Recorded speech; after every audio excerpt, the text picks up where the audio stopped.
The fluorescent light above the third sink flickers twice before it decides to stay on. Eli Ward notices things like that. When you have nothing to look at but the world around you, you start seeing everything.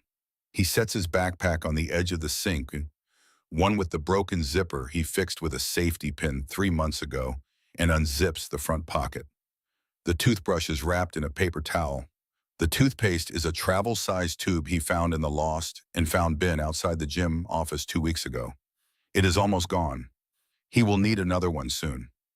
He adds it to the mental list. He keeps the one with no paper, no pen, just memory because memory is free. The McDonald's bathroom smells like industrial cleaner and old grease. The man mopping the floor near the door is maybe 55, 60. He has the posture of someone who has been tired for a very long time. He glances at Eli once when Eli walks in. Then he looks at the floor and keeps mopping. They have an arrangement, the two of them, though. They have never spoken a single word about it. Eli comes in 3 times a week, uses the sink, brushes his teeth, washes his face, leaves without buying anything. The man mops and does not see him. It is the kindest thing anyone has done for Eli in 8 months. The mirror above the sink shows him back to himself. 17 years old, but the eyes are older. Dark circles that no amount of sleep will fix, partly because sleep itself has become a complicated negotiation. His hair is too long. Haircuts cost money. Money goes to food and bays in that order, always in that order, and everything else is a luxury that belongs to people who have walls and doors and a place to put their shoes when they come home. He is wearing the gray shirt today. The one with the small bleach stain near the bottom left him a pale ghost of a circle that he tries to hide by keeping his backpack riding low on his hips. It is day 2 of the rotation. Tomorrow will be the blue shirt with the frayed collar, then the black one that has faded so completely it is almost the color of a bruise. 3 shirts, 8 months. That is the math of his life since the morning he came home from school and found the locks changed and a notice taped to the door in his landlord's handwriting. He had stood in that hallway for a long time, key in hand, not understanding. Then understanding. Then not being able to move. His mother had been sick for a long time. He had known that. But knowing something is coming and having it arrive are 2 entirely different countries, and no map prepares you for the border crossing. He rinses his mouth caps, the toothpaste rewraps the toothbrush, tucks everything back into the front pocket of the backpack, and zips it carefully, working around the safety pin so it does not catch. On the dashboard of his car, tucked under the edge of the sun visor, where it will not slide around, there is a photograph. He has looked at it so many times the edges have gone soft. 2 boys standing in front of a house with green shutters. The younger one is 9, gap-toothed, squinting into the sun. The older one is 14, arm thrown around his little brother's shoulders, laughing at something off camera. On the back of the photograph, in handwriting that slants to the right, the way their mother always said, meant a person was reaching toward the future, 4 words. Don't give up, little man. And below that, a single initial, O. Owen has been gone for 3 years. Eli does not know exactly where. The last time he heard from his brother was 14 months ago, a voicemail 3 seconds long, the connection cutting out before whatever came after hello. Eli has listened to it 40 times. He has never deleted it. Owen's number stopped working not long after that, right around the time their mother's illness stopped being something they were managing and became something that was managing them. Eli has thought about this enough that the thought has worn smooth like a stone in a riverbed. He does not pick it up anymore. He just knows it is there. He shoulders his backpack and nods once at the man with the mop. The man does not look up. But as Eli pushes through the door, he hears the mopping stop. Just for a second. Then it starts again. That is enough. The school parking lot is already filling up when Eli pulls in at 7:14. He parks in the street today. Wednesday is street parking by East Lot on Mondays, West Lot on Tuesdays, Teacher's Lot on Thursdays, when he can slip in behind someone with a pass. Same spot too many days in a row, and people start to notice. People start to ask questions. Campus security starts walking a little slower past your car in the morning. Wednesday is also a good day because the gym opens early for the basketball team, which means the locker room showers run hot, which means 4 minutes of something that feels almost like being a person. He grabs his backpack and walks across the lot with his eyes forward and his shoulders back. Confidence is camouflage. Look like you belong somewhere, and people stop wondering if you do. He learned this in the first week, the same week he learned which gas station bathrooms stay unlocked past midnight, and which fast food places have outlets near the booths where he can charge his phone without anyone asking him to buy something. The gym smells like floor wax and effort. The locker room is full of steam, and the noise of the basketball guys, their conversations overlapping, someone laughing too loud about something that happened last night. Eli moves through them like water through rocks. The far shower stall has a broken door latch that does not close all the way. He has never once had to fight anyone for it. He uses a hotel shampoo bottle he found in the trash outside a Holiday Inn 3 weeks ago. It has maybe 2 uses left. The hot water runs exactly as long as he needs it to, and then he turns it off because 4 minutes is enough, and also because taking more than you need is the first step toward becoming someone you do not want to be. For those 4 minutes standing underwater that is actually hot, Eli lets himself forget. He is not the kid who lives in his car. He is not the kid whose mother died with a needle in her arm and whose brother disappeared like smoke. He is just a kid taking a shower before school, and everything is fine. And 6 months from now, he will graduate, and his HVAC certificate will be real, and he will have a job that pays enough for an actual room in an actual building. And all of this will be a story he tells someday in a way that makes it sound like it was hard, but manageable hard, but survivable hard, but not the thing that broke him. Then the water goes lukewarm and he turns it off and he is back. First period is American history, Mr. Dylan is talking about the New Deal today, which is almost funny in the way that things can be funny when they are also painful. Eli sits in the back corner where he always sits, where the radiator runs warm in winter and the window lets in enough light to read by without straining. He has learned to read a room the way some people read maps. Entry points, exit points, blind spots, the particular quality of attention each teacher gives to the back row versus the front. Mr. Dillon gives the back row very little attention. This has been useful. She walks past his desk 3 minutes after the bell. Cora. He does not know her last name. She sits 3 rows up and 2 seats over, and she has never once raised her hand in class, which makes her the most interesting person in the room because Mr. Dillon is the kind of teacher who calls on people whether they raise their hand or not, and somehow Cora has arranged her stillness in a way that makes her invisible to him. Eli understands this instinctively, the way a person who has taught themselves to disappear recognizes the technique in others. She has blonde hair with dark roots growing in the kind of root growth that happens when you dye your hair and then stop caring or stop having the kind of life where hair is something you think about. A tattoo on the left side of her neck, something with wings spreading up toward her jaw. He has tried to make out the details from this angle for 3 weeks and still cannot tell if it is a bird or a flame or something else entirely.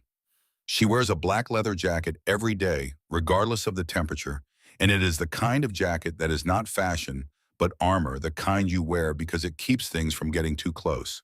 As she passes his desk, she glances back at him. Not friendly, not hostile, just a half-second acknowledgement of his existence. It is more than most people do. He looks back at his notes. Second period is HVAC theory. This is the class that matters. Everything else is backdrop.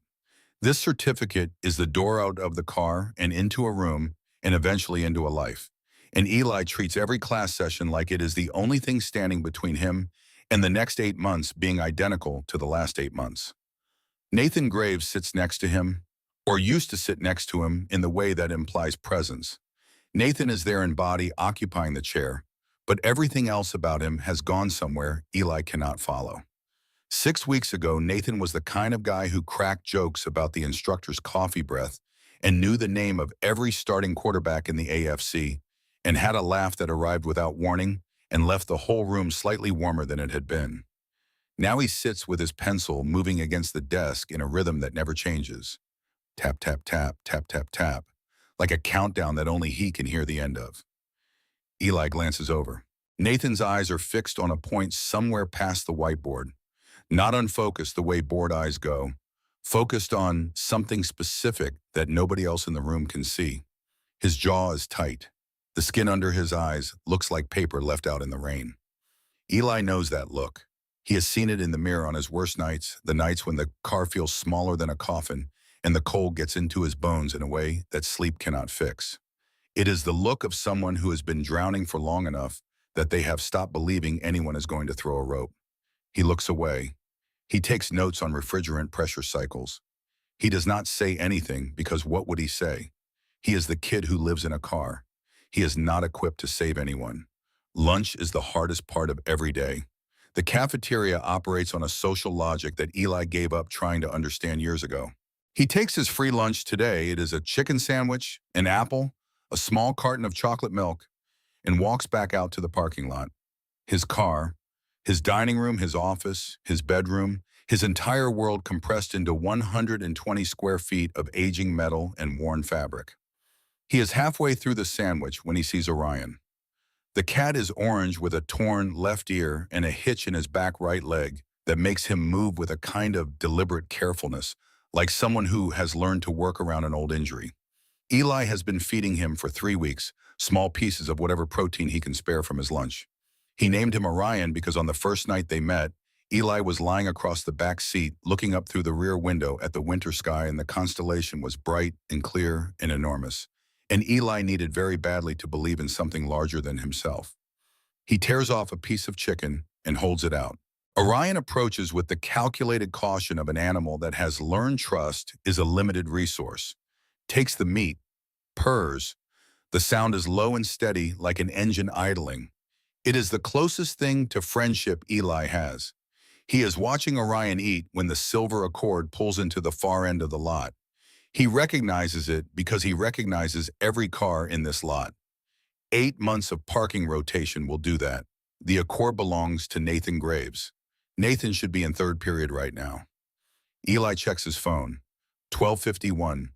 Definitely third period. The car parks in the far corner near the fence line where the camera angle from the main building is partially blocked by the utility shed. Eli notices this because he uses the same corner on Thursdays when the lot is fuller. Nathan sits behind the wheel, engine still running, not on his phone, not eating. Just sitting, staring at the school building with an attention that is too complete, too still, too much like something that has made up its mind. The cold starts in Eli's spine and moves outward. He knows this feeling. He felt it once before walking up 3 flights of stairs to an apartment where the door was slightly open in a way it was never left slightly open, and something in the air was wrong in a way that was past smelling and into knowing. He had stood at that door for a long time before he went in. He went in. Nathan sits in that car for 23 minutes. Eli counts. Then the engine revs very slightly and the Accord pulls back out of the lot, slowly, barely faster than walking pace, moving with a careful deliberateness that makes Eli think of the way you carry a full glass when you are trying very hard not to spill. He throws away the rest of his sandwich.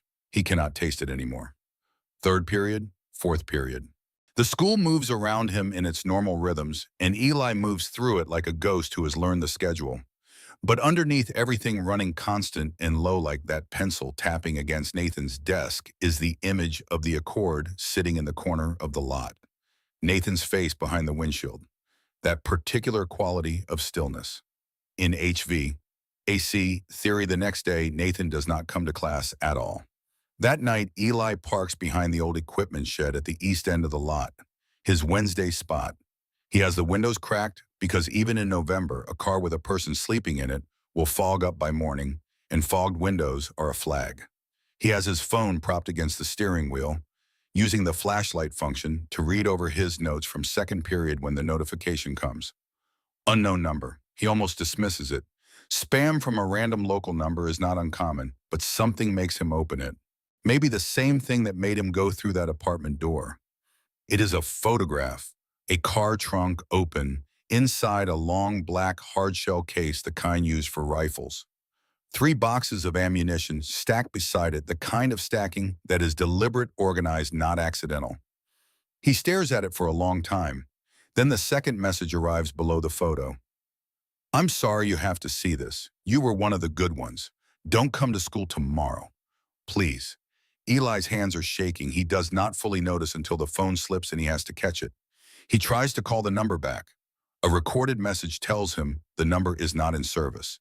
He tries again. Same message. He sits in the dark for a while with the phone in his hands and the photo on the screen and the cold coming in through the cracked windows.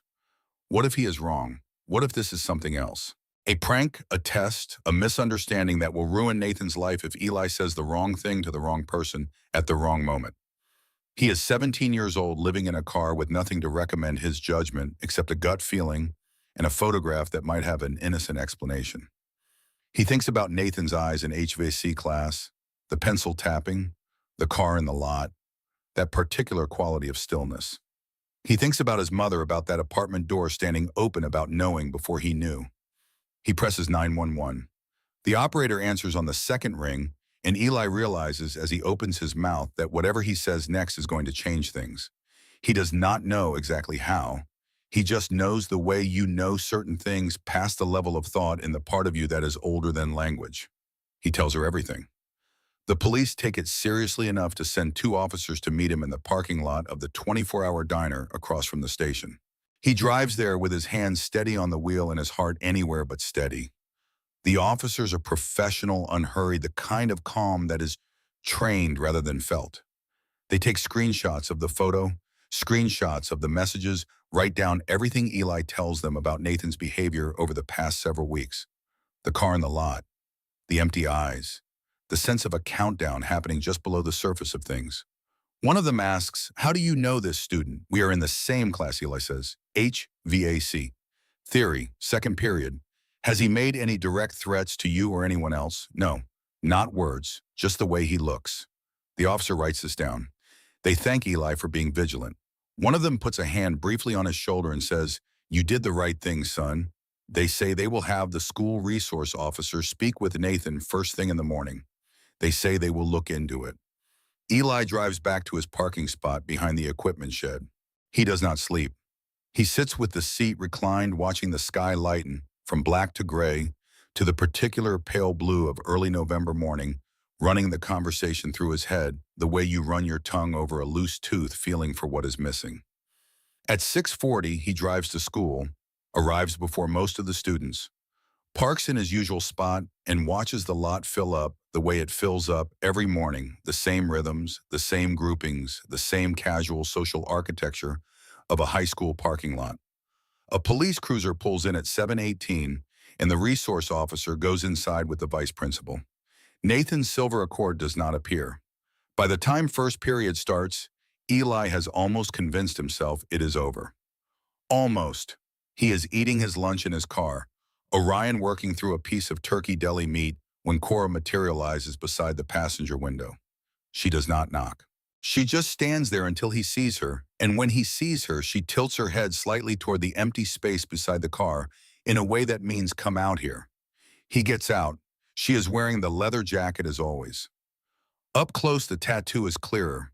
It is wings, definitely wings, spreading up from her collarbone toward the hinge of her jaw. They are detailed, realistic, the kind of work that takes time and costs money and matters to the person who chose them. "You okay?" she says. It is not quite a question. "I am fine," Eli says. She looks at him with eyes that are very dark and very direct. "I know you are not fine." She pauses. "I know where you sleep." His blood temperature drops several degrees. "I am not going to tell anyone," she says before he can respond. "But I also know you reported something last night. My dad has a friend on the force. He mentioned a student called in a tip about a potential threat. Did not give a name, but I put it together." Eli stares at her. "How did you... You are the only person in this school," she says, "who would actually care enough to call." She says it the way someone states a fact about weather, flat, certain, not particularly interested in whether he agrees with it or not. Everyone else just posts about things and moves on. You actually did something. They stand in the parking lot with the sounds of normal school life happening all around them. Car doors and music and laughter, and Eli feels like he is standing in a different version of the same place, one where everything is wrong in a way nobody has noticed yet. "Was I right to call?" he asks. "What if I am wrong? What if I just... My dad always says," she says, "trust your gut." She tilts her head. "Your gut was screaming at you, was it not?" He nods. "Then you did the right thing." She reaches into the inside pocket of the leather jacket and produces a business card. Black cardstock, silver lettering. He takes it. Stone's Ironworks and Custom Cycles. An address on Route 9. And in the bottom right corner, a logo he recognizes from documentary footage and news segments. Hell's Angels. The lettering is small but unmistakable. My dad owns the shop, she says. If you ever need anything, and I mean anything, you call that number. Eli looks at the card, then at her. Why are you helping me? She looks at him for a moment that is slightly longer than comfortable. Because you are one of the good ones, she says, and there are not enough of us left. She walks away before he can respond. Eli stands in the parking lot holding the black card. He reads it twice. Stone's Ironworks. He looks at the logo again. He thinks about the leather jacket she wears every day like armor. He thinks about the wings on her neck.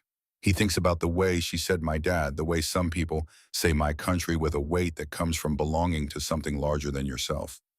He gets back in the car, sits with the card on the passenger seat. Orion has finished the turkey and is now occupying the exact center of the passenger seat in the way cats occupy spaces completely and without apology. Eli picks up his phone. He has been checking Nathan's Instagram account since last night. It has been silent for 3 weeks, which is its own kind of message, the same way a person going quiet in a conversation is sometimes the loudest thing they can do. There is a new notification, posted 4 minutes ago. He clicks through to the story. The video is short. Nathan has filmed it in his car phone held slightly too close, the way shaking hands hold things. His face fills most of the frame. He looks worse than anything Eli has imagined. Eyes swollen and red-faced, the color of old chalk, the careful blankness of someone who has made a decision and stopped feeling things because feeling things would make it impossible. I know someone called the cops, Nathan says. His voice is flat, stripped of inflection. I know they're looking for me. I know they think they stopped something. He pauses. He looks away from the camera at something in the middle distance of the car's interior. And when he looks back, there is something in his face that Eli cannot name exactly except to say, it is the look of someone who has already stepped off the ledge in their mind and is simply waiting for the rest of themselves to catch up. They did not. Nathan says. The story ends. Eli's hands are shaking again. He tries to dial 911 and misses twice before he gets it. Different operator than last night. He tries to explain the video. Nathan, the threat, the rifle case, all of it tumbling out in the compressed syntax of someone who is very frightened and very certain. The operator tells him to stay calm, dispatching officers to Nathan's last known location, also sending units to the school as a precaution. Where are you? I am at Riverside High, Eli says. In the parking lot. Stay there. Officers are on their way. He hangs up. He looks at the school building. He thinks about everyone inside it. The teachers with their lesson plans and their coffee cups and their parking spot routines.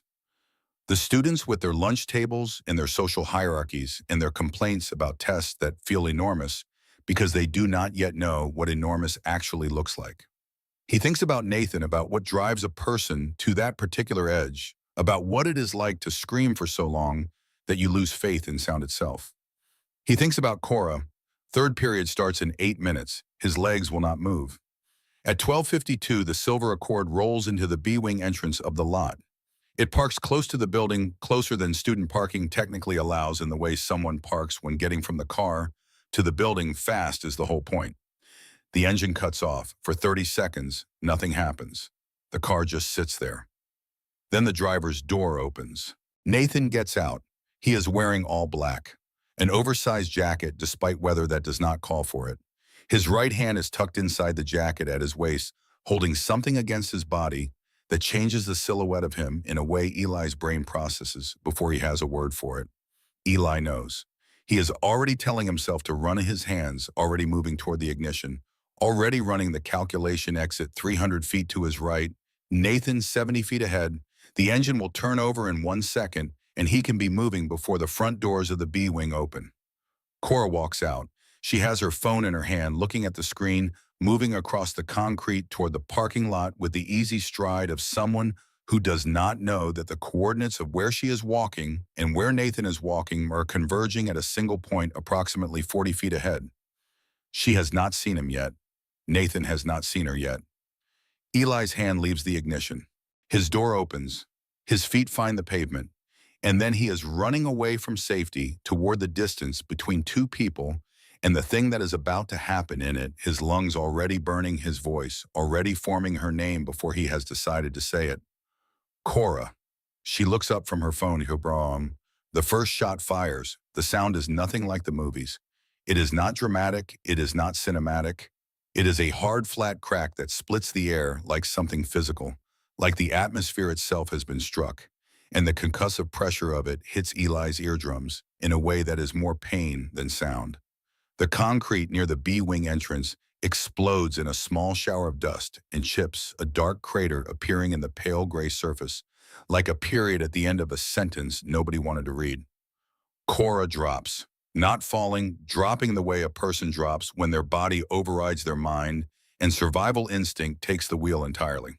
She goes flat to the ground behind a concrete planter at the edge of the entrance walkway, hands over her head, making herself small in the way that is not learned but remembered some deep animal knowing that has been waiting in the body since before language.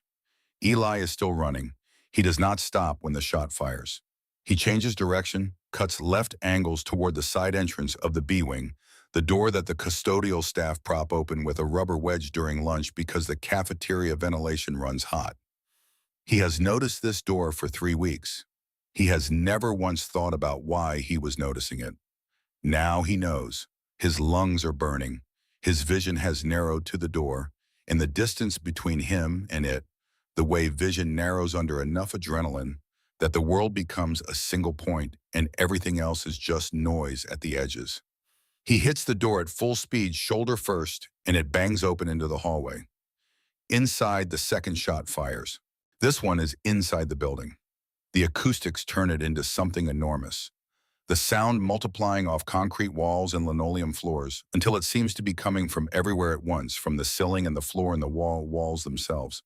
The effect is immediate and total. For one suspended second, there is absolute silence, the silence of 400 people inhaling at the same moment, and then the screaming starts. It comes from everywhere. The hallway erupts. Students pour out of classroom doorways and then reverse and pour back in. Someone slams into Eli so hard, they both stagger a girl with a backpack that catches him across the jaw. She does not stop, does not look back, just bounces off him and keeps running, her backpack sliding off one shoulder and hitting the floor behind her, abandoned, because whatever is in it is not worth the half second it would take to pick it up. Eli does not run with them. He runs against the current of them, pushing through the bodies, moving in the opposite direction, getting knocked sideways twice, keeping his feet through sheer momentum. The B-wing hallway stretches out ahead of him, fluorescent lights humming overhead exactly as they do every other day, indifferent to the difference of this one. A poster on the wall advertising the winter formal in blue and silver, the dance still 3 weeks away, the world that made that poster still existing somewhere just outside the borders of this moment. He sees her. Cora is 20 feet ahead, standing at her locker. She made it inside through the main entrance in the seconds while Eli was cutting through the side. Her back is to the main corridor. Her combination lock hangs open. Her hands are flat against the locker door, not opening, it just pressing against the metal, like she is trying to feel which direction the danger is coming from. She is frozen in the particular way of someone whose body has received too much information to process and is waiting for the mind to catch up. Behind her at the intersection of the B-wing and the main corridor, 30 feet in closing, Nathan rounds the corner. Time does something strange. It does not slow down exactly. It becomes granular. Each fraction of a second separates from the others and becomes distinct, pressurized, containing more detail than a normal second should be able to hold. Eli sees Cora's hands trembling against the locker. He sees the winter formal poster, blue and silver, the date printed in a font someone chose because it looked festive. He sees Nathan moving with a terrible steadiness, not running, walking the walk of someone who has made peace with what they are doing and no longer needs to rush toward it. He sees the rifle, black metal longer than he expected, held low, but rising, tracking toward the hallway ahead where Cora's back is still turned. Eli's brain performs one calculation, and it takes less than a second. The exit door is 10 feet to his right. Cora is 20 feet ahead. Nathan is 30 feet beyond her and moving. The exit is closer. Safety is right there, a door width away, and on the other side of it is the parking lot and his car, in the version of this afternoon where he drives away and survives. His legs carry him toward Cora instead. He does not think I am going to be a hero. He does not think this is the right thing to do. He does not think anything that could be written down or repeated afterward in a way that sounds like a decision. He thinks she cannot die. Not today, not like this, not when he is standing close enough to do something about it. Cora, he screams. She spins, sees him coming. Her eyes go wide and she takes one instinctive step backward, hand coming up, maybe to ward him off, maybe to reach for him, he will never know. And Eli does not slow down. He crashes into her with everything he has, arms wrapping around her waist, using his momentum to throw them both sideways toward the nearest door. Any door. His elbow cracks against a locker, and the pain is immediate and bright, and he ignores it the way you ignore a fire alarm when the building is already burning. The janitor's closet, 5 feet away, door standing slightly open, the way it is always left slightly open because the latch sticks and the custodian has given up fighting it. Eli gets his hand on Cora's arm and pulls. She is moving with him now, past the initial freeze, her body having made the same calculation his did a second earlier. They hit the door frame together and push through and crash into the small, dark space mops buckets, the sharp chemical smell of industrial cleaner shelving units along both walls stacked with supplies. The fourth shot fires. Eli feels it before he understands it. A force hitting his left shoulder from behind, not like a punch different from a punch. A punch has impact and retreat. This has impact and then heat spreading immediately, and then a wrongness that his brain does not have good language for because nothing in his 17 years has given him vocabulary for this specific sensation. He looks down, his gray shirt. The bleach stain near the bottom left hem the pale ghost circle he has been hiding for weeks by keeping his backpack riding low. The stain is disappearing, dark red spreading outward from his left shoulder, moving through the fabric, erasing the bleach mark and everything around it. He watches it the way you watch something that cannot be real, with the detached curiosity of a person whose mind has not yet agreed to accept what his eyes are reporting. He has been shot. The thought arrives cleanly without panic, the way the most important thoughts sometimes do. Clinical, distant, like a fact about someone else. He gets his good hand, his right hand, his hand that still works on the closet door, and pulls it shut. There is no lock, just a handle. He puts his back against the door, plants his feet against the base of the metal shelving unit across from him, and braces. His left arm is hanging. Not exactly numb, something past numb, something that has gone so far into sensation that it has looped around to an absence of it. Cora is against the far wall, pressed into the space between two shelving units, hands over her mouth. She is looking at his shoulder, at the blood. "Oh my God," she is saying very quietly over and over. "Oh my God, oh my God." Quiet, Eli manages. He means it gently. It comes out more urgent than he intends. "Please." She clamps her mouth shut with both hands. Her eyes above her fingers are enormous and terrified, and fixed on the spreading dark on his shirt.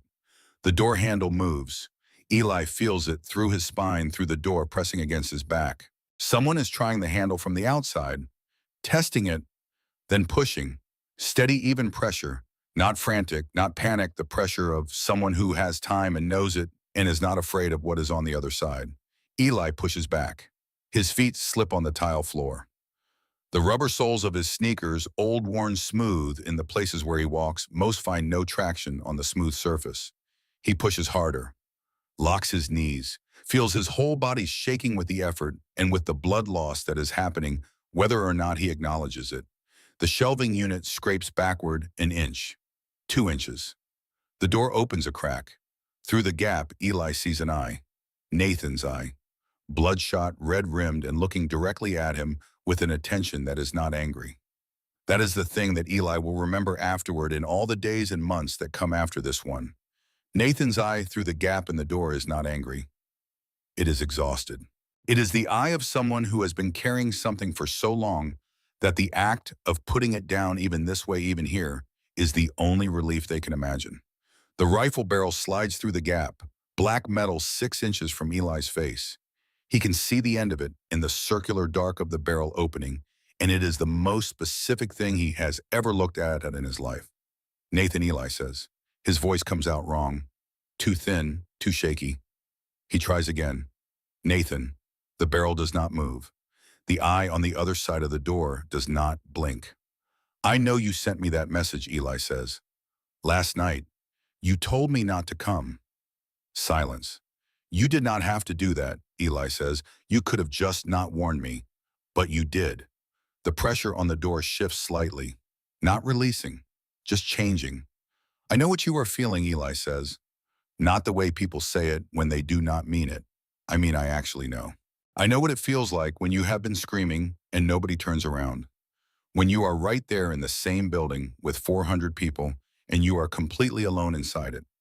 Nathan's finger is on the trigger. Eli can see it. He keeps talking. I have been sleeping in my car for 8 months, he says, right there in the school parking lot. Every single day I walk past people I have known since middle school, and not one of them has ever asked if I am okay. Not one, Sawman, because they do not see me. I stopped existing to them somewhere along the way, and I do not even know exactly when it happened. I just know that it did. A sound from the other side of the door. Not words. Something smaller than words. I called the police last night, Eli says, and his shoulder is screaming now, the initial shock wearing off and the pain arriving to take its place hot and spreading and insistent. Not because I wanted to get you in trouble. Not because I wanted to stop you and be some kind of hero. Because I did not want you to die. Because you warned me, which means some part of you is still here, still in this building, and I did not want that part to die in a hallway. The pressure on the door is still there, but it has changed quality. Become less mechanical, more uncertain. Eli hears sirens. Distant at first, the thin wail of them on the far side of the school's acoustic shell, then closer, multiplying the particular layered sound of multiple emergency vehicles moving fast toward the same point. Nathan, Eli says quietly, it does not have to end in this room. The sirens are close now, very close. A block away, maybe less. Through the crack in the door, Nathan's eye blinks. Once. And then the pressure releases. The rifle pulls back through the gap. Eli hears footsteps, not panicked, still that same terrible steadiness, moving away from the door down the hallway, getting quieter. He keeps his back against the door until he cannot hear them anymore. Then he stays there for another moment because his body is not entirely convinced that it is safe to move. Then he slides down the door and sits on the floor. Cora is beside him in an instant. Her hands find his good shoulder, steadying him. She is not crying anymore. Her face has gone through terror and come out the other side into something harder and more functional, the expression of someone who has decided that falling apart is a luxury for later. She opens her mouth and then closes it. Eli, she says, you are bleeding really bad. I know, he says. The words feel very far away from his mouth. Why did you do that? She is not asking it the way people ask questions. She is asking it the way people ask things they already know the answer to and need to hear said out loud anyway. The exit was right there. You could have gotten out. Couldn't leave you, he says. Simple. True. The two most honest words he has said in 8 months. She looks at him for a moment. Something moves across her face that he cannot fully read through the gathering fog at the edges of his vision. Stay with me, she says. She wraps both arms around him from the side, careful of his shoulder. Like if she holds on tight enough, she can keep him from coming apart. Okay, stay with me. Eli wants to tell her he is fine. He wants to tell her it is just a shoulder people survive, shoulder wounds every day. He has read enough to know that the shoulder is not where you die from. It is not the chest or the abdomen or the head. It is the shoulder, and he will be fine, and she should not worry. He wants to say all of this clearly and calmly and be believed. He manages not planning to go anywhere. The sirens are on top of them now. He hears vehicles in the parking lot doors, boots on pavement voices, giving commands in the clipped, efficient shorthand of people trained for exactly this. Then boots in the hallway, multiple sets moving fast and organized. Then a single shot from far away. From the direction Nathan went. Then nothing. The door to the closet explodes open. Men in black tactical gear, helmets, shields, weapons up and sweeping. Eli tries to raise his hands, and only his right one responds. His left arm has made a unilateral decision to stop participating. He is not the shooter, Cora is saying loudly, clearly, with a precision that cuts through the noise. He saved me. He pulled me in here. He is not the shooter. Hands in tactical gloves are on Eli's shoulder, and the pain detonates white and total, and he cannot stop the sound that comes out of him. He hears someone say, GSW left shoulder through and through. We need a medic. He hears more boots, more voices. He sees the ceiling of the hallway, the fluorescent lights, the same lights that have been buzzing overhead every school day for however long. He has been a student in this building, indifferent today, as they have been every other day. He sees Cora's face above him, dust on her cheeks, tears cutting clean tracks through it. Her eyes are fixed on his with an intensity that feels like a hand holding his. Don't you dare, she says. Not planning to, he says again, still barely a whisper. The world does what the world does when a person has lost enough blood and been through enough in one afternoon.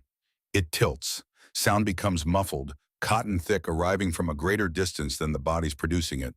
He sees someone putting a mask over his face. He sees more uniforms. He sees Cora being gently moved back, her hand reaching toward him as the distance opens between them. The last thing Eli thinks before the lights go out is that someone is holding his hand. That in 8 months of invisibility of parking lot rotations and McDonald's bathroom schedules and 4-minute showers and 3 shirts and a cat named after a constellation of becoming so small and so practiced at disappearance that he sometimes forgot he was real. Someone has his hand.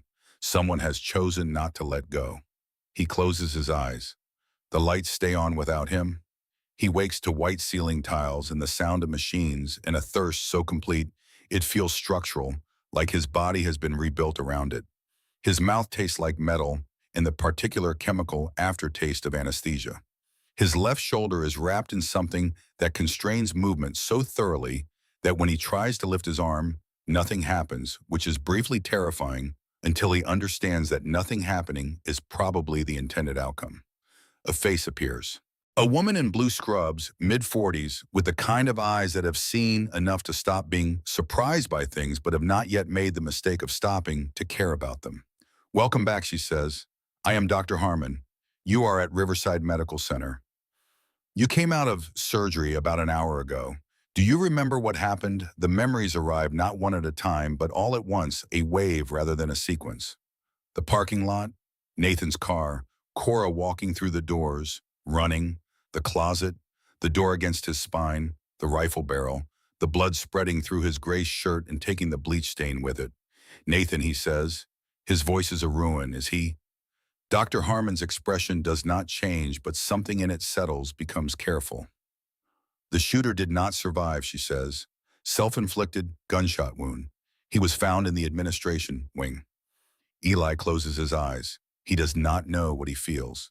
He is not sure the feeling has a name he knows yet. How many, he asks, because he has to. 3 fatalities, Dr. Harmon says. 2 students and 1 teacher. 7 others injured, including you. He keeps his eyes closed for a moment. 3. 2 students and 1 teacher who came to school this morning with lesson plans and lunch and whatever small and ordinary concerns make up the texture of a normal day. 3 people who will not go home tonight. The bullet went cleanly through your shoulder, Dr. Harmon continues. Missed the bone, missed the major vessels. You are, by any reasonable measure, very fortunate. There is someone who has been asking to see you, Dr. Harmon says, since before you were even out of surgery. Hospital policy is immediate family only, but she made a fairly compelling case for an exception. A small smile crosses her face. She is quite determined. The door opens. Cora looks smaller than she did in the hallway. The leather jacket is gone. She is wearing a hospital gown over her clothes, the kind they give you when they need to examine you and do not have anything better to offer. Her hair is loose and tangled. Her face is blotchy in the specific way of someone who has been crying in intervals for several hours. She crosses the room in 3 steps and takes his good hand in both of hers and does not say anything for a moment. Then you are awake. Her voice cracks on the second word. You have been out for almost 6 hours, she says. I thought. She stops, swallows. Her grip on his hand tightens. Don't ever do that again. Do what Eli says. Take a bullet for me. He looks at her. We already talked about this in the closet. Yeah, well, I am talking about it again. She pulls the chair from the corner of the room and sits in it without letting go of his hand. Like releasing it is not an option she is prepared to consider. The police want to talk to you, she says. The news wants to talk to you. Someone filmed it on their phone from the second floor classroom window. She pauses. You can see you running across the lot toward me, then pulling me into the closet. It has 4 million views. Eli closes his eyes again. Great, there is something else, Cora says. Her voice has changed, gone quieter, more careful. When they asked me for your emergency contact, for your family, she pauses. I did not know what to tell them. Here it is. The moment he has known was coming since the second he woke up in a room with white walls and machines and people who will eventually need to know where to send him. I don't have one, Eli says. An emergency contact. I do not have a home address either. I have been living in my car since my mom died 8 months ago. The silence that follows is the particular silence of a truth landing in a room and rearranging the furniture. How long have you known, he asks, that I was sleeping in the lot? About 3 weeks, she says. I recognize the car because you always parked in different spots. Took me a while to figure out why. And you did not tell anyone. It is your business, she says. Simply, like it is the most obvious thing in the world, which to her it apparently is. But Eli, she continues, and something in her voice has shifted, become something he does not have a name for yet. You have been living in a car for 8 months, and you still ran toward a shooter to save me. He does not say anything. You had nothing, she says. Less than nothing. You have been surviving completely alone. And when the moment came, when you could have saved yourself, you chose me instead. He looks at the ceiling, at the white tiles and the fluorescent lights that are nothing like the ones in the school hallway and everything like them. Everyone deserves someone who shows up for them, he says. Cora is quiet for a moment, and nobody has ever shown up for you. He does not answer, which is its own answer. I recognize it, he says, the leather jacket, the way you never talk to anyone. You are invisible too, just better dressed. She makes a sound, not quite a laugh, something wetter and more complicated. I need to call my dad, she says. He has been texting me every 3 minutes since they cleared the building. She pulls out her phone with her free hand and dials without looking at the screen. It rings once before it picks up, and the voice that comes through is audible from across the room. Deep, rough, the kind of voice that has spent years outside in weather, a voice like a road. Cora, tell me you are okay. I am okay, Daddy. She says it with a softness Eli has not heard in her before. A register she does not use at school. I am at the hospital with the boy who saved me. His name is Eli. Put me on speaker. She does. The voice fills the small room. Eli Ward, my daughter tells me you took a bullet for her. Eli's mouth is dry. I just could not let her get hurt. You could have run. She said the exit was closer. Yes, sir. But you did not run. No, sir. A silence, long enough that Eli wonders if the call has dropped. Then breathing on the other end. Slow, deliberate, the breathing of a man who does not make decisions lightly and does not make them based on anything other than what he has decided matters. She also tells me you have been living in your car, that you have no family, that you have nowhere to go when they discharge you. Eli closes his eyes. Yes, sir. Another silence. I am coming to that hospital, the voice says. Do not move. The line goes dead. Eli looks at Cora. She is looking at her phone. Is your dad going to? He starts. He is not going to hurt you, she says. She sounds sure. She also sounds slightly nervous in a way that is different from fear. Like someone who knows a force of nature is coming and is not afraid of it, but is also aware that forces of nature are not entirely predictable. What is he going to do, Eli asks. She puts her phone in the pocket of the hospital gown. You will see. They wait. Eli drifts in and out of the particular half-sleep of post-surgical pain management, the kind that is not rest exactly, but is the body's way of doing maintenance while the mind is still online. Cora does not leave. She sits in the chair beside his bed with her hand in his, and when he comes back from the half-sleep, she is still there, which is the most remarkable thing that has happened to him in 8 months, possibly longer.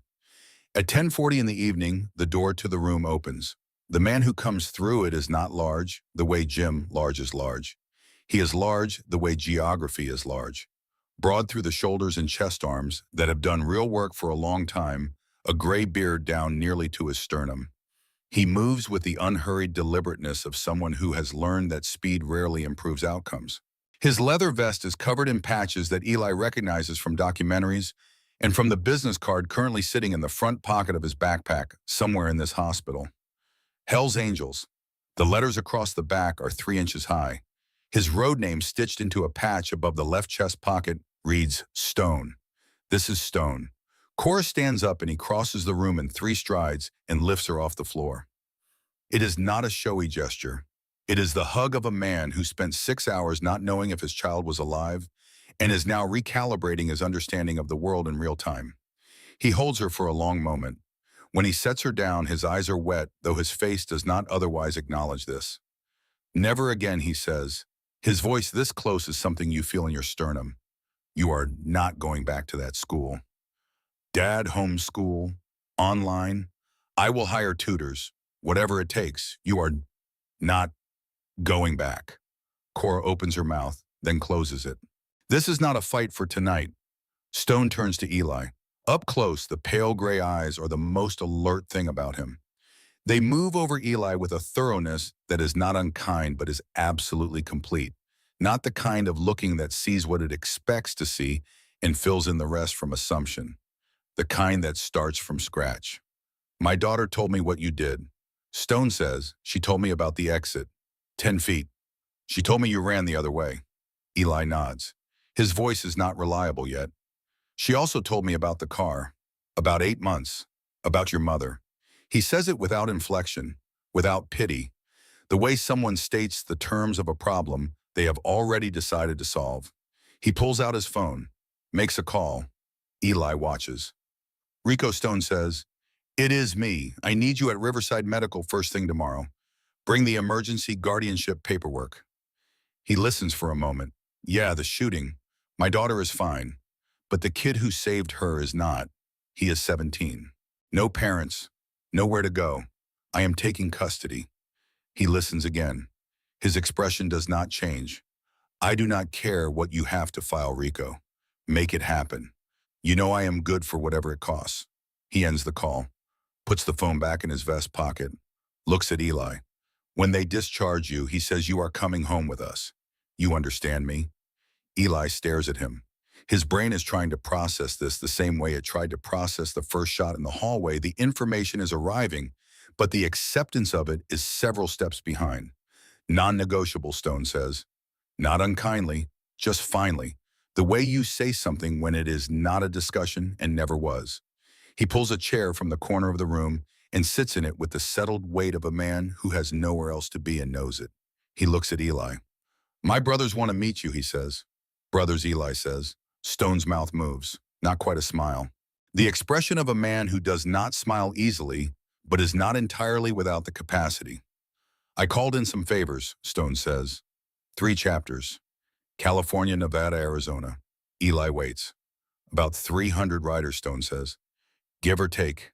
They are coming in the morning. The room is very quiet. 300, Eli repeats. Hell's Angels, Stone says. 300 of them coming here to pay their respects to the kid who protected one of ours. Eli looks at Cora. She is watching him with an expression that is somewhere between sorry for the shock and not at all sorry about what is coming. She has his hand again. He does not remember when she took it back. This is real, she says quietly. I know it does not feel like it, but it is. Eli looks at the ceiling, at the white tiles, at the fluorescent light doing what fluorescent lights do, running its constant, indifferent hum. He thinks about the parking lot rotation schedule he has memorized over 8 months. He thinks about the hotel shampoo bottle with 2 uses left. He thinks about the photograph on the dashboard, 2 boys in front of a house with green shutters, the handwriting on the back. He does not sleep for a long time, but when sleep finally comes, it comes with Cora still in the chair beside him, her hand in his, the machines keeping their steady time. And for the first time in 8 months, Eli Ward falls asleep, knowing that when he wakes up, someone will still be there. He wakes to the sound of thunder. Except it is not thunder. Thunder comes from above, from weather, from the indifferent machinery of atmosphere. This comes from the ground, from the street, from somewhere close and getting closer. A sound that builds the way. Earthquakes build, not arriving all at once, but accumulating layer upon layer until the windows of the room are vibrating in their frames and the machines beside his bed are rattling slightly on their wheeled bases, and the nurse who comes in to check his vitals stops in the doorway and looks at the window with an expression Eli cannot read. "Are you Eli Ward?" she asks. "Yes," he says. His voice is better this morning, still rough but present. She says, "You need to see this." She has a wheelchair. Hospital protocol, she explains, for any patient moving through the building post-surgery, regardless of whether the patient feels they need it. Eli does not argue. His shoulder has opinions about vertical movement that he would prefer not to hear any more of this morning. Cora is already in the hallway. She slept somewhere in the building. Stone arranged it. Eli does not know exactly how. Stone seems to be the kind of man for whom arrangements happen when he decides they should.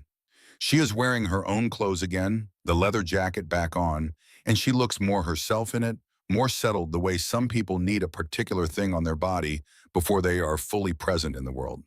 She falls into step beside the wheelchair as the nurse pushes him toward the elevator. She does not say anything. She has her phone in her hand, but she is not looking at it. She is looking at the elevator doors. The sound is louder in the elevator. It comes up through the floor, through the wheels of the wheelchair, through Eli's feet, and into his spine. By the time the doors open on the ground floor, it is not just sound anymore. It is vibration. The lobby windows are trembling. The receptionist behind the front desk is standing up, looking out through the glass doors at the parking lot. Eli sees them before the doors open. Through the glass, through the morning light that is gray and cold and very clear. The parking lot of Riverside Medical Center is gone. Not empty, occupied. Entirely, completely, impossibly occupied. Motorcycles as far as the eye can reach, filling every parking space, overflowing into the adjacent street, lined along the curb in both directions as far as the lot's sight lines allow. Chrome catching the thin November sun, leather and denim and patches and flags. The noise of 300 engines at idle, filling the air, with a presence that is not just sound, but atmosphere, a weather system made of combustion and steel. And on every single handlebar, taped or zip-tied or tucked behind the instrument cluster, a photograph. His school ID photo. The same one Cora must have pulled from somewhere, his student file, his school profile somewhere, reproduced 300 times and carried through the night from 3 states to be here in this parking lot, on these handlebars, looking out at him through the glass lobby doors of a hospital he was carried into yesterday on a stretcher. Eli cannot move. The nurse pushes the wheelchair forward. The automatic doors slide open. The November air hits his face, sharp and cold and real in the way that cold is always real, undeniable and immediate. And the sound hits him too, the full weight of it, without the glass between them. 300 engines at idle, a sound like the earth breathing. Then one by one the engines cut. It happens in a wave, moving from the front of the gathering backward like a signal, passing through a single organism. One engine, then the engines beside it, then the row behind those. Spreading outward until the last motorcycle goes silent, and the parking lot of Riverside Medical Center is absolutely, completely quiet. The silence is the loudest thing Eli has ever heard. Stone steps forward from the front of the gathering. He is in his full colors today, the leather vest covered in patches that represent years and miles, and things Eli does not yet have the context to understand. He walks slowly toward the wheelchair with the unhurried gravity of a man performing a ceremony he has thought about since last night. He stops in front of Eli. He looks at him for a moment. Then this man, this enormous road-worn man who has spent decades being the kind of person other people do not look directly at, gets down on one knee. The sound that follows is like rain beginning. Leather and denim on pavement 300 times, rippling backward through the rows until every single person in the parking lot is kneeling. Some put their fists against their chests. Some bow their heads. Some do both. All of them kneeling for a 17-year-old boy in a hospital wheelchair with a bandaged shoulder and a gray shirt with a bleach stain that is now covered in dried blood. Eli's face is wet. He does not remember when that started. Stone speaks. His voice carries without effort the way the voices of people who have spent their lives speaking over engine noise learn to carry. Eli Ward, you had nothing. The system that was supposed to protect you failed you. The people who were supposed to show up for you did not. You spent 8 months invisible, surviving alone, and you did it without asking anything from anyone.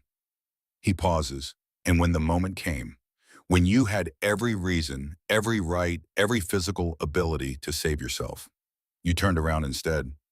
The parking lot is so quiet, Eli can hear the flags on the nearest motorcycles moving in the wind. You put your body between my daughter and a bullet, Stone says. You held a door shut, with a hole in your shoulder, and talked a man back from an edge he had already stepped off of. That is not luck. That is not instinct.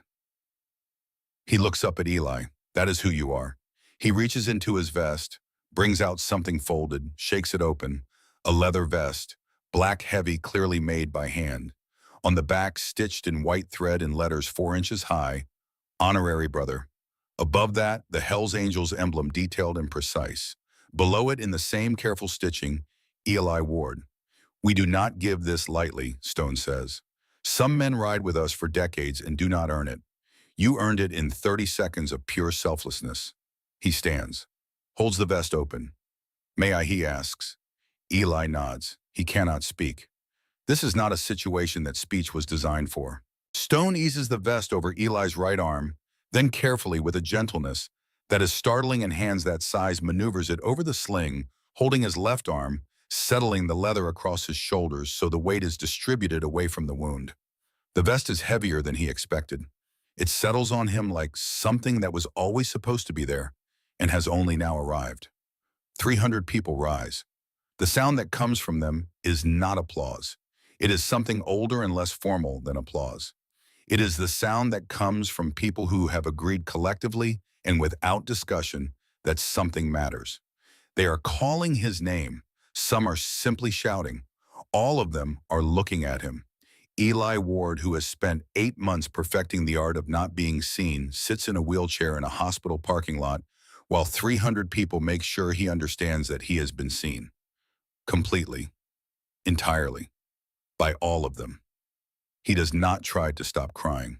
There is no mechanism available to him capable of that task at this moment. Beside him, Cora has both hands over her mouth. Her eyes are full. She does not look away from him. They come forward one at a time after that. An older man with a white ponytail that reaches the middle of his back takes Eli's good hand and holds it in both of his. My granddaughter was in that school, he says. 2nd floor East Wing. You kept that building from becoming something worse. I will not forget that.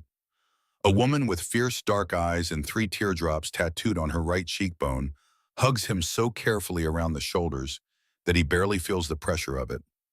My boy was killed in a school shooting 4 years ago in Phoenix, she says into his ear. He was 16. Nobody ran toward him. She pulls back and looks at him directly. You are a real one. They keep coming. Each with a story, each with something to say, and Eli stops trying to respond with words because words are not the right instrument for this, and he does not have enough of them anyway. He just receives what they bring. A younger rider, maybe 30, weathered in the specific way of someone who has spent time outdoors in hard circumstances, stops in front of the wheelchair and says, I was right where you are when I was your age. Sleeping in a van in Tucson. Thought it was going to be my whole life. Is it Eli manages? The man smiles. Got a house, got a kid, got a shop that pays the bills. He reaches into his vest and hands Cora an envelope. First and last month's rent. Get yourself somewhere you can close a door. Another envelope. Another. Cora collects them in both arms, stacking them against her chest, not opening any of them, because this is not the moment for that. The stack grows. Eli watches it grow and feels something happening in his chest that he does not have a clinical name for. It is not happiness exactly. It is something that has been gone for long enough that he has stopped expecting its return. It is the sensation of mattering. After the last rider has paid his respects, Stone raises one hand. The crowd settles into attention immediately. The organized responsiveness of people who are used to signals and hierarchy, we ride, Stone says. 300 engines start, again in a wave, again like a single organism deciding to breathe. The sound builds back to its full weight, filling the parking lot, in the street, in the November air, and Eli feels it in his sternum, and in the part of him that has been cold for 8 months and is only now beginning to consider the possibility of warmth. Stone helps Eli to his feet. Cora's on his right side, her hand on his arm, steadying. Stone's massive motorcycle sits at the front of the formation, black and chrome, the kind of machine that looks like it was built not just for transportation, but for statement. Hold on with your good arm, Stone says. We are taking you home. They pull out of the parking lot in two long lines, Eli at the center of the formation on the back of Stone's bike, with his good arm wrapped around the man's waist and the leather vest on his shoulders and the cold air on his face. They ride through the town slowly, deliberately. Not a chase, but a procession. People on sidewalks stop walking. People pull their cars to the curb. A woman at a bus stop looks up from her phone and then stands up straighter when she understands what she is looking at. Someone at a crosswalk recognizes Eli from the news footage. He can tell by the way her hand goes to her mouth, by the way she does not move even when the light changes. They ride for 20 minutes. Then the formation turns into a parking lot Eli has driven past 100 times. An apartment complex on the north side of town, three-story brick buildings arranged around a central courtyard. Clean, maintained. The kind of place that is not expensive, but is cared for, which is its own kind of value. Building C, second floor. Cora helps him off Stone's bike and up the stairs one step at a time, his shoulder complaining about the movement in specific and creative ways. On the landing outside apartment 2B, she reaches into the pocket of her jacket and produces a key. Gold-colored, ordinary-looking, the kind of key that exists by the millions and means nothing on its own. She puts it in his good hand. 1 year paid in full, she says.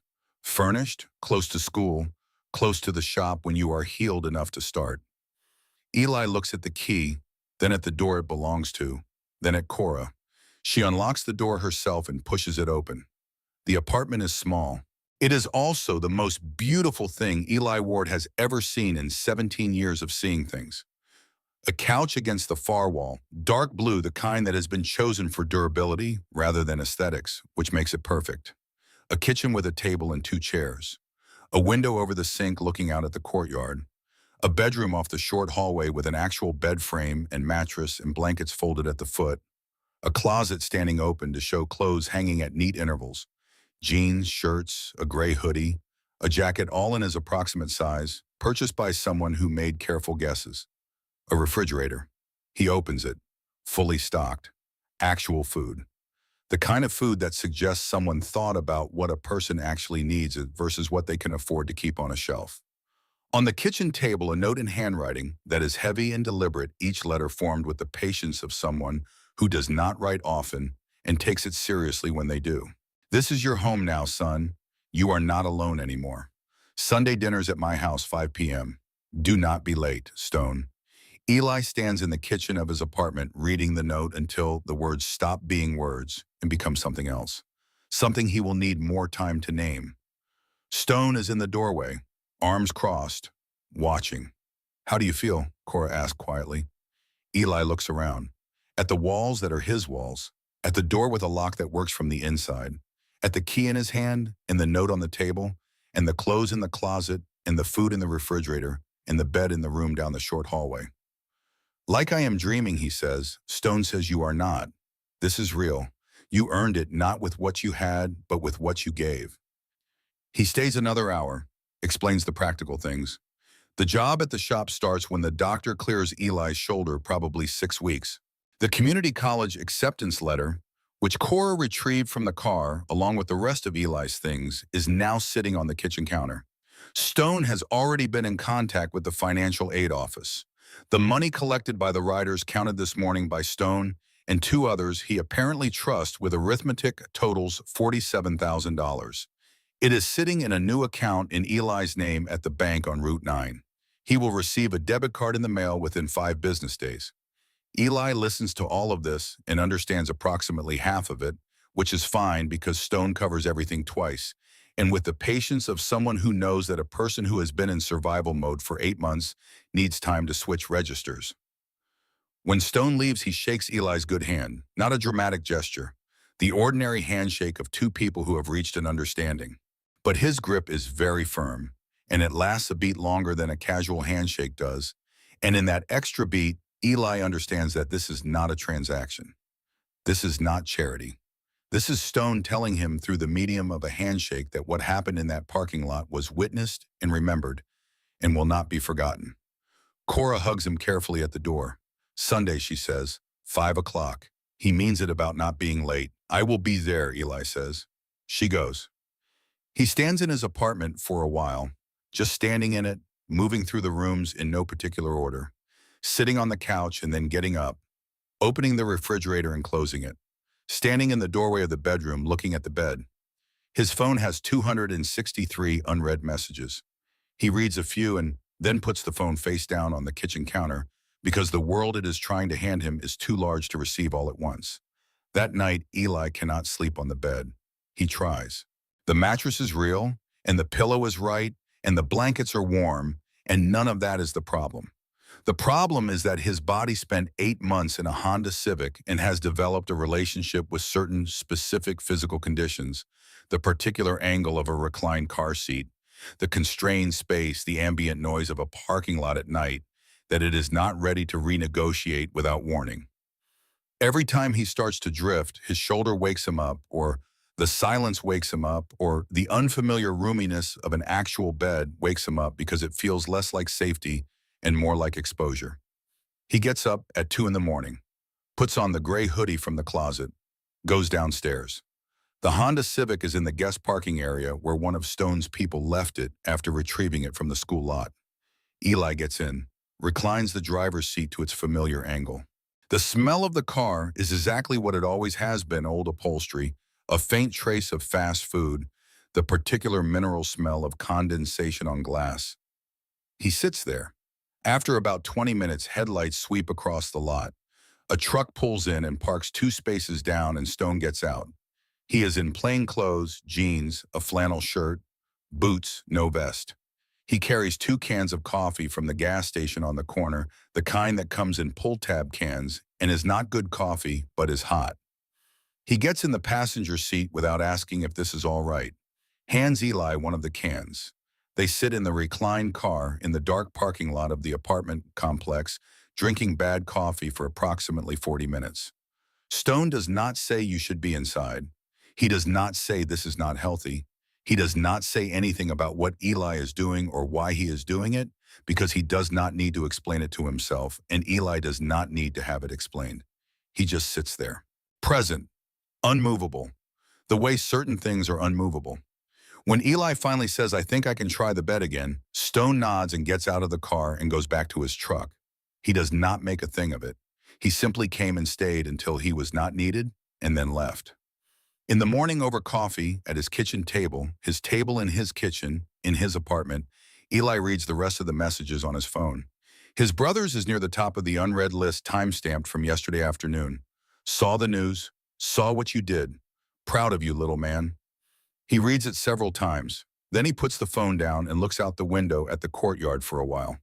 Tuesday afternoon, Dr. Reeves's office is on the second floor of a low brick building on Concord Avenue, with a waiting room that has been designed by someone who understood that the people sitting in it are already caring enough and do not need the added weight of an uncomfortable chair. Eli sits in one of the good chairs and fills out paperwork on a clipboard and tries not to think about all the ways he could be wrong about this. Dr. Reeves is a woman in her 50s with reading glasses pushed up on her head and the manner of someone who has heard a great many things and found them all worth listening to. She does not start with a list of questions. She starts with, "Tell me about one thing you are glad is different today than it was a week ago." Eli thinks about it for a moment. "I have a door," he says, "that locks from the inside." Dr. Reeves writes something down. "Tell me about that," she says. He does. By the 3rd session, he finally talks about his mother, about the specific texture of loving someone who was sick in the way she was sick, about the door with the changed lock, about how long he stood in that hallway holding a key that no longer worked, about how he did not cry then, not in the hallway and not in the weeks after, not because he was strong, but because there was nobody to cry with, and crying alone felt like it might open something he could not close again. Dr. Reeves asks him one question that stays with him for days afterward. When did you stop believing that needing something was allowed? He does not have an answer yet, but the fact that the question exists feels like the beginning of one. He finds out about Nathan's mother in the 4th week. A journalist covering the shooting mentions it in passing in a long piece about the systemic failures that preceded the event. 3 visits to the school administration over 6 weeks. 3 reports of escalating bullying. 3 instances of the concern being noted and not acted upon. Nathan's mother has not made any public statements. She is not seeking attention. She is just a woman trying to survive something that destroyed her. Eli reads the article 3 times. Then he sits with it for 2 days. On the third day, he writes a letter. He does not tell anyone he is writing it. He does not ask permission. He sits at his kitchen table with a piece of paper and a pen, and he writes to a woman he has never met about her son, who he knew only through the particular language of someone in unbearable pain. He does not write about forgiveness. Forgiveness is not his to offer, and he knows this. He writes instead about what he knew and what he saw. About the tapping pencil and the empty eyes and the message sent in the middle of the night that said, "You were one of the good ones," the message that a person only sends when they are still, despite everything, trying to protect someone. He writes, "I do not know if this helps anything. I do not know if anything helps anything right now.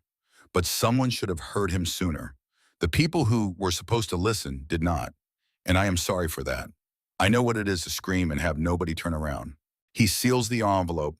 He leaves it on the kitchen counter for 3 days. Then he sends it. Stone finds out, not from Eli, but he finds out the way Stone seems to find things out through some network of awareness that Eli has not fully mapped yet. He comes by on a Thursday evening with 2 sandwiches from the place on Maple Street and sets them on the kitchen table and sits down. They eat. They talk about the bike shop, about the specific repair Eli will be learning first when his shoulder clears, about the community college spring schedule. Near the end of the meal, Stone says without looking up from his sandwich, "The letter you sent." Eli waits. "That took something," Stone says. He says it the way he says everything. Not trying to make it larger than it is, just acknowledging that it is. "I do not know if it was the right thing," Eli says. Stone says does not always have to be the right thing. Sometimes it just has to be the true thing. He finishes his sandwich, gets up, takes both paper bags to the trash, washes his hands at the kitchen sink, and with the matter-of-fact domesticity of a man who is comfortable in other people's kitchens. At the door he stops, turns back. "You know what your problem was," he says. Not a question. Eli waits. "You spent 8 months taking care of yourself so well that you forgot you were allowed to need things," Stone says. "You got so good at not asking that you stopped believing the asking was possible." He looks at Eli steadily. "We are going to work on that." He goes. Owen comes on a Thursday evening in the 3rd week. Eli hears the knock and does not move for a moment because knocks on his door are still new enough that his body has not yet developed a routine response to them. He gets up from the kitchen table where he has been doing coursework and goes to the door. He opens it. The young man on the landing is 22. He is thinner than the 14-year-old in the dashboard photograph, and his face has the particular weathering of someone who has been through things he did not expect to be through, but the eyes are the same. The handwriting on the back of the photograph is his. "Owen," Eli says. The name comes out as confirmation rather than greeting, the way you say a word when you have been holding it in your mouth for a long time and are finally allowing it to be real. Owen does not say, "I am sorry" first. He says, "I saw the news. 3 days ago in a diner in Albuquerque, someone had it on the TV behind the counter." He pauses. "I sat there for about 2 hours before I got in the car and drove." Eli looks at his brother, takes inventory of him, the dark circles similar to his own, the held-together quality of someone running on will rather than rest. The way he is standing slightly sideways in the doorway, which might be a physical habit, or might be that he is prepared to leave if the door closes on him. "I knew about Mom," Owen says. His voice does not break, but something in it becomes very careful around the edges, the way you speak when you are holding something that might shatter. "She called me about a week before. She told me she was..." He stops, starts again. "I knew, and I could not make myself come back. I had been running from that house for 4 years, and I had used up whatever it takes to go back toward a thing instead of away from it." He looks at Eli. Something in the look is an apology that knows it is not sufficient. "I am not asking you to forgive me tonight," he says. "I am not asking for anything. I just needed you to know that I know what I did, and that I saw what you did in that hallway. And that Mom would have..." He stops. Eli stands in his doorway for a long moment. He thinks about the photograph under the sun visor, about the voicemail 3 seconds long that he never deleted, about the handwriting that slants to the right because it is always reaching towards something. Then he steps back and opens the door wider. "Coffee is on the counter," he says. Owen walks in. They sit at the kitchen table for 3 hours. They do not resolve everything. Some of what there is between them is too old and too specific to be resolved in an evening, and neither of them is naive enough to pretend otherwise. But they talk about their mother, about the house with the green shutters, about the years that separated them, about what it meant to each of them to be the person running away and the person left behind. At one point, Eli takes the photograph from the kitchen counter where he moved it from the car and puts it between them. Owen picks it up, looks at it for a long time, sets it back down without saying anything, which is enough. For now, it is enough. Stone's truck is parked in the lot when Owen finally leaves. Eli looks out the window and sees it and understands that Stone has been there for some portion of the evening and did not come up, did not intervene, did not make himself part of something that was not his to be part of. He sends a text. Just thanks. Stone's reply comes back in under a minute. That is yours to carry. Just wanted to be close in case you needed anything. Eli sets his phone down and goes to find Orion.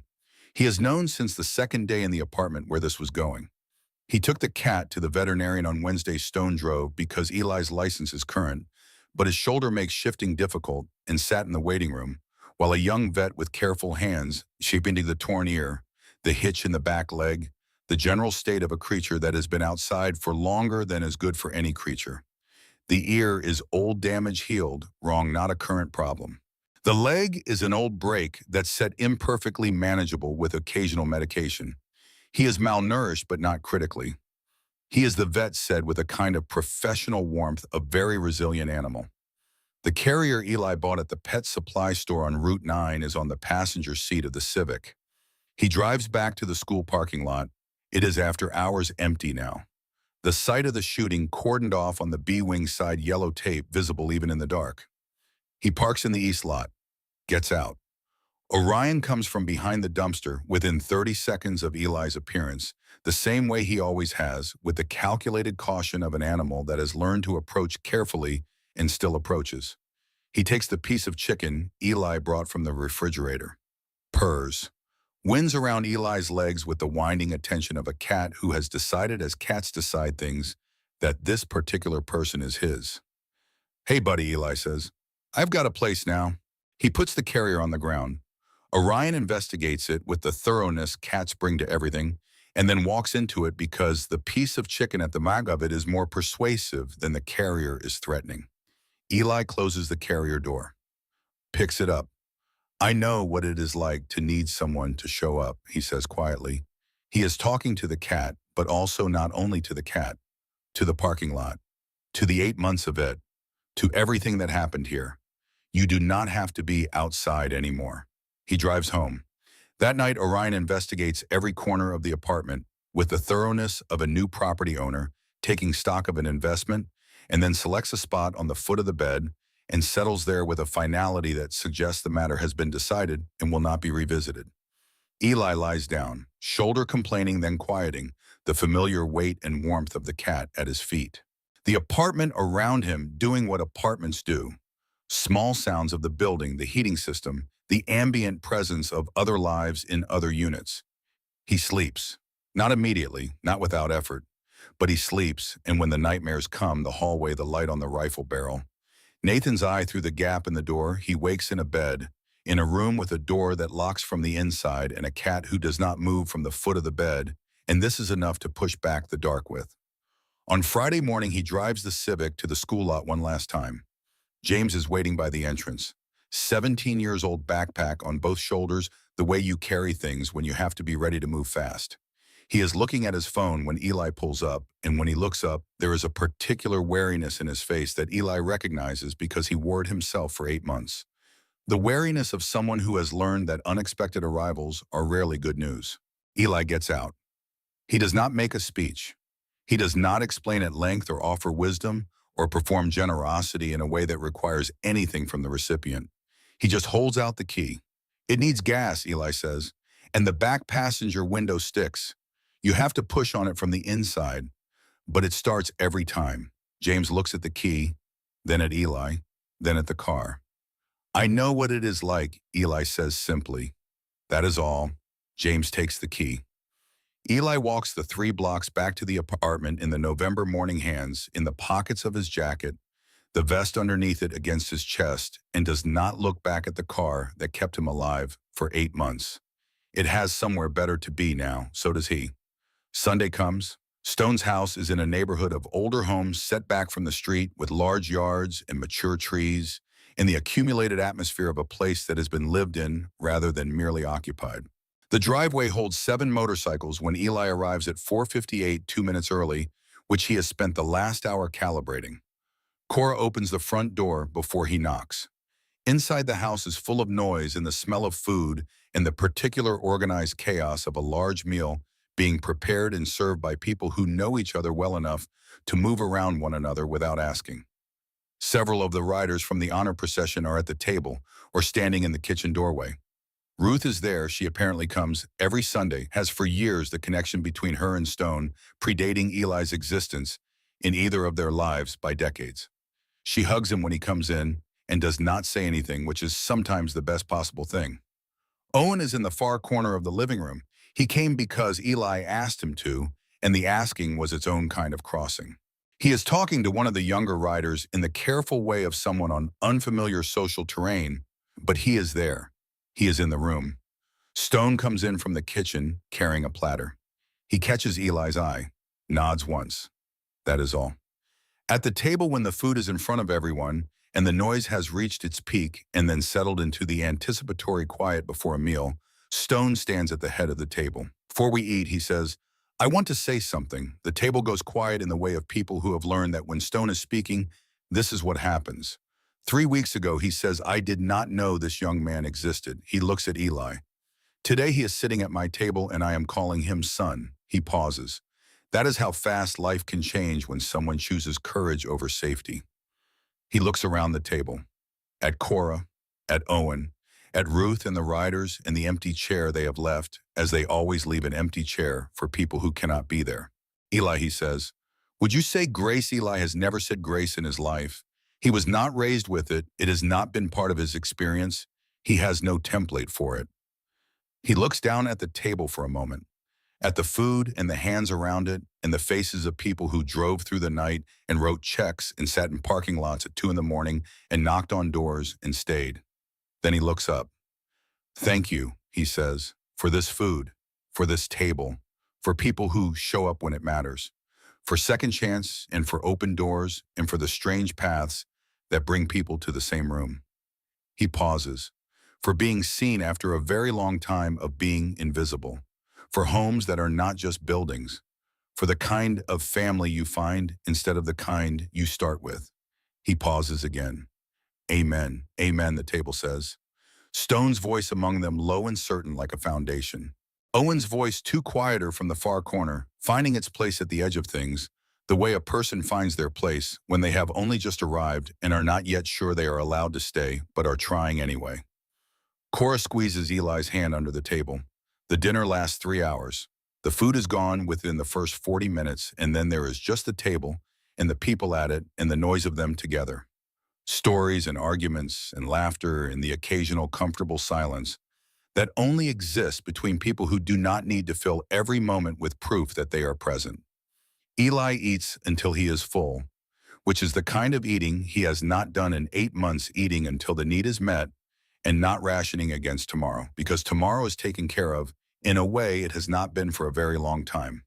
He watches Owen at the far end of the table, talking now with more ease, the careful posture loosening as the evening goes on. Watches Ruth arguing good-naturedly with one of the older riders about something Eli cannot hear from here. Watches Cora at Stone's right hand, her jacket finally off the tattoo on her neck. Visible in the warm light of the dining room, the wings that he can see clearly now. Not a bird, not a flame, but both something on fire and in flight at the same time. He watches Stone at the head of the table and thinks about the 2 cans of bad coffee in the car at 2 in the morning, about the handshake that lasted 1 beat too long, about a man who received an enormous piece of news. A stranger did a brave thing for my child and responded not with words or gestures, but with a phone call and a key and a note on a kitchen table and a chair at a Sunday dinner. On the drive home, he takes the long way, past the school, which is dark and marked with the yellow tape that will be there for some time yet, and past the McDonald's and past the 24-hour diner where he spent the night sitting in his car, watching the police station entrance, and past the gas station where he learned which bathrooms stayed unlocked after midnight. He does not stop at any of them. He just drives past, lets them be the past they are. At the apartment complex, he parks in the resident lot. His spot now assigned his name on the tag hanging from the rearview mirror of the car he borrowed from Stone for the evening. He sits for a moment in the way he sometimes sits, not from need but from something else. Acknowledgement, recognition, the practice of not rushing past the moment you are in. He goes upstairs, opens the door, turns on the light because it is his light and his electricity and he can. Orion is on the couch and looks up at him with the expression cats have when someone has returned from an absence that was longer than the cat considered reasonable. Sorry, Eli says. Long day. He changes into the gray hoodie and sits on the couch and lets the quiet of the apartment settle around him. Not the empty quiet of a car in a dark parking lot. The inhabited quiet of a place that knows someone lives in it. His phone vibrates. Cora. Good night, brother. He reads it twice. The word sits differently than it has been sitting. Brother. He has a brother, Owen, and that relationship is still being rebuilt from materials that include some damage, which means it will take time and will not be linear. But he also has this word from this girl in a leather jacket with wings on her neck who stood in a hospital corridor and called her father and changed the coordinates of his life. Good night, he writes back. He puts the phone on the charger. Gets up. Does the small rituals of a person who has a home, checks the lock on the door, turns off the kitchen light, takes a glass of water from the tap because the tap is his and the water runs cold and clean. In the bedroom, and Orion is already at the foot of the bed. He takes this position every night now with the authority of an animal who has decided this is where he lives and will hear no further argument on the matter. Eli gets into bed. The shoulder is manageable. The nightmares still come some nights, the hallway, the light, the door against his spine, but they come less often. And when they do, he knows now that waking from them is not a failure, but simply a transition. The room is dark. The building makes its small sounds around him, the evidence of other lives, other people in their rooms with their doors locked from the inside. He thinks about tomorrow, about the therapy appointment on Tuesday, and Owen's call on Wednesday, and the first day at the shop when the shoulder clears, and the spring semester coursework, and Sunday dinners, and all the ordinary machinery of a life that is being built from a foundation that did not exist 3 weeks ago. He thinks about Nathan's mother somewhere in this town, sleeping or not sleeping, carrying what she carries, and about the letter sitting somewhere now that he cannot take back and did not want to. He thinks about the honor ride, about Stone's knee on the pavement, about the silence that followed 300 engines cutting off simultaneously, that particular quality of silence that felt like something made rather than something empty. He thinks about Orion waiting by the dumpster, about the constellation overhead on the first night, about needing to believe in something larger than himself. He thinks about James, who has a car now, and a key that works, and the particular small knowledge that someone who has been where you are saw you and stopped. He is still here. That is larger than he thought it would be on the worst of those nights. He is still here, and he has a key and a door and a table and a cat and a brother making his way back, and a man who sends him to therapy and means it when he says son, and a girl with wings on her neck who calls him brother and means that too. He is still here, and he is no longer invisible, and the two things are connected in a way he is only beginning to understand. Being seen did not make him survivable. Being survivable made him visible. He was always there. He was always the person who would run toward instead of away. He just needed the world to turn around long enough to see it. The light in apartment 2B goes dark. Not because Eli Ward is gone, because for the first time in 17 years, he is home.